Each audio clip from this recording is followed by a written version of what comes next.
ये सरकार और एमआईएम की सरकार सीमांचल से लेकर के बिहार के पटना तक, बिहार विधानसभा तक पहुंचा दीजिए। अगर आप 10 से 15 सीट जीत करके आप अगर बिहार में हमारी सीट को पहुंचा दीजिएगा तो इंशाअल्लाह ये एमआईएम का वादा है, अख्तर बैरिस्टर असदुद्दीन का वादा है कि हमारे बिना बिहार में कोई भी सरकार नहीं बनेगी और हमारे गठबंधन से ही सरकार बनेगी और हमारे अख्तर साहब इंशाअल्लाह डिप्टी सीएम बनेंगे। और हमारे मंच पे आसीन हम सबके हृदय अजीज लीडर जनाब अख्तर साहब, वारिस पठान साहब, इंजीनियर आफ्ताब साहब, आदिल हसन साहब, इश्तियाक भाई और यहाँ मंच पर उपस्थित सभी हमारे पार्टी के सीनियर साथीगण और यहाँ हमारे सभी श्रोतागण और किशनगंज और पूरे बिहार के कोने कोने से आए हुए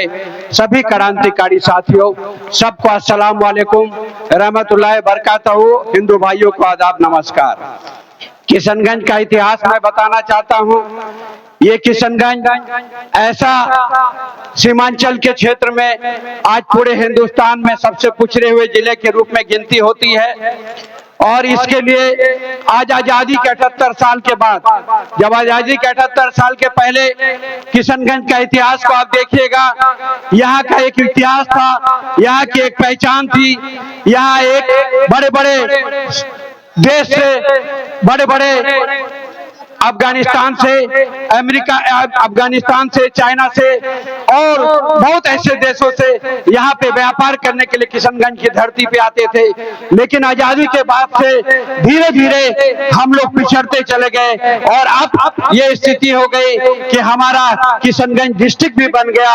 लेकिन आज ये बताइए कि किशनगंज जिले में जिला बनने के बाद 78 सालों से हमने जिनको झोलियां भर भर कर वोट दी, क्या उन्होंने मेरा काम किया? क्या उन्होंने हमें स्कूल दिया? क्या उन्होंने हमें कॉलेज दिया? क्या उन्होंने हमें हॉस्पिटल दिया? क्या उन्होंने हमारे यहाँ की बिजली की व्यवस्था सही की? क्या हमारे यहाँ पे सड़कों का जाल बिछाया?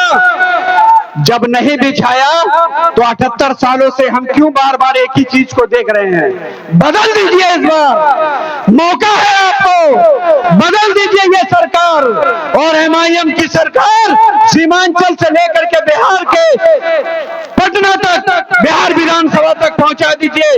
अगर आप 10 से 15 सीट जीत करके आप अगर बिहार में हमारी सीट को पहुंचा दीजिएगा तो इंशाअल्लाह ये एमआईएम का वादा है, अख्तर बैरिस्टर असदुद्दीन का वादा है कि हमारे बिना बिहार में कोई भी सरकार नहीं बनेगी और हमारे गठबंधन से ही सरकार बनेगी और हमारे अख्तर साहब इंशाअल्लाह डिप्टी सीएम बनेंगे। और इसी के साथ मैं आप लोगों से विदा होना चाहता हूं, क्योंकि ये किशनगंज है इसलिए आप सब किशनगंज का 78 साल का इतिहास को बदल दीजिए और इस बार एमआईएम के हर प्रत्याशी को लाखों वोट से जिता के भेज दीजिए, इंशाअल्लाह कामयाबी मिलेगी।